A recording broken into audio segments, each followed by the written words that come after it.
Assalamualaikum warahmatullahi wabarakatuh. Perkenalkan, nama saya Ihwanuddin.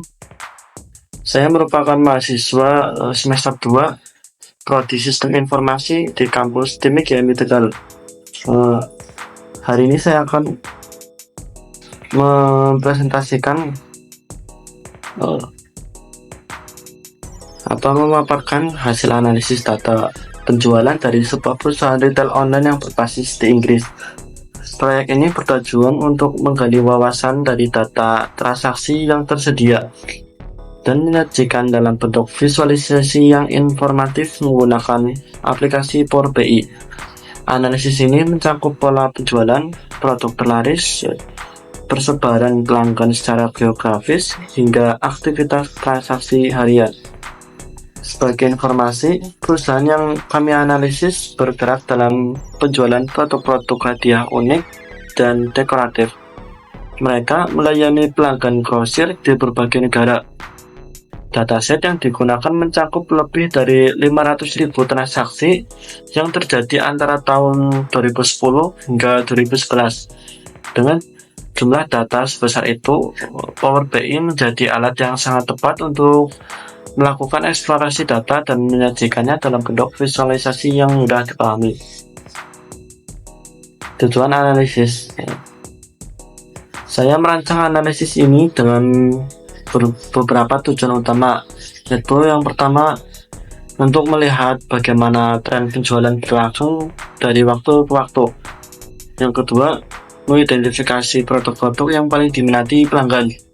Dan yang ketiga, memahami kontribusi masing-masing negara terhadap penjualan. Dan yang terakhir, mengetahui bagaimana pola transaksi terjadi setiap harinya. Dengan memahami hal-hal ini, perusahaan dapat mengambil keputusan strategis yang lebih akurat dan terarah. Yang selanjutnya ada penjualan per bulan. Mari kita mulai dari visualisasi yang pertama, yaitu penjualan per bulan. Grafik ini menggunakan total nilai penjualan yang dihitung dari perkalian antara jumlah barang dengan harga per unit.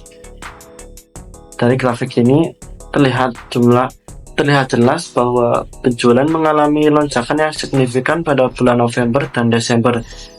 Ini sangat mungkin disebabkan oleh musim liburan dan promosi akhir tahun yang biasanya mendorong peningkatan belanja konsumen.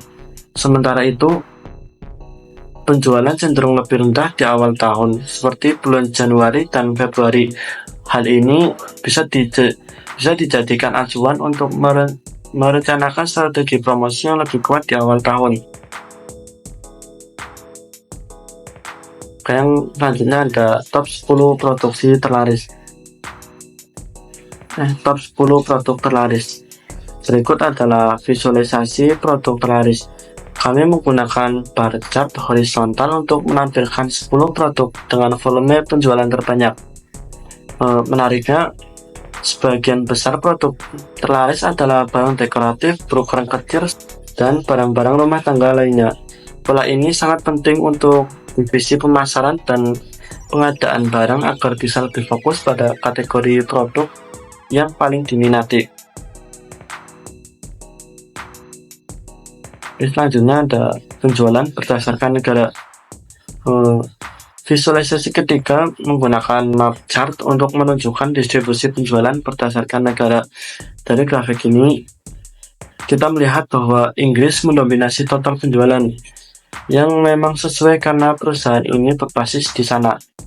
Namun, negara-negara seperti Belanda, Jerman, dan Prancis juga memberikan kontribusi yang besar.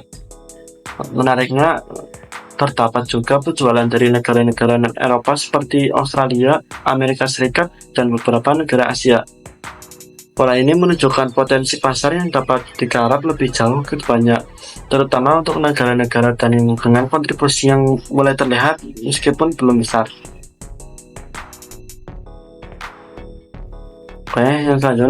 Yang selanjutnya ada jumlah transaksi harian.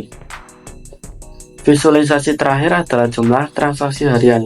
Di sini saya menghitung jumlah invoice unik per hari untuk melihat aktivitas penjualan secara lebih merata. Hasilnya menunjukkan bahwa transaksi cenderung stabil di hari ke hari, namun terdapat lonjakan pada hari-hari tertentu, terutama menjelang akhir bulan. Lonjakan tersebut kemungkinan besar disebabkan oleh event besar seperti libur Natal ataupun Black Friday, di mana konsumen lebih aktif melakukan pembelian. Fluktuasi ini juga mencerminkan pentingnya pengelolaan gudang dan logistik secara tepat waktu sesuai dengan tren harian. Terakhir kesimpulan. Dari keempat visualisasi ini, kita dapat mengambil beberapa kesimpulan penting. Yaitu yang pertama, pola penjualan bersifat musiman dengan puncak di akhir tahun. Kedua, produk dekoratif kecil adalah kontributor terbesar terhadap penjualan. Dan yang ketiga, pelanggan paling banyak berasal dari negara-negara Eropa, namun peluang ekspansi internasional tetap terbuka. Dan yang keempat, transaksi harian menunjukkan ritme yang stabil dengan lonjakan pada momen-momen tertentu.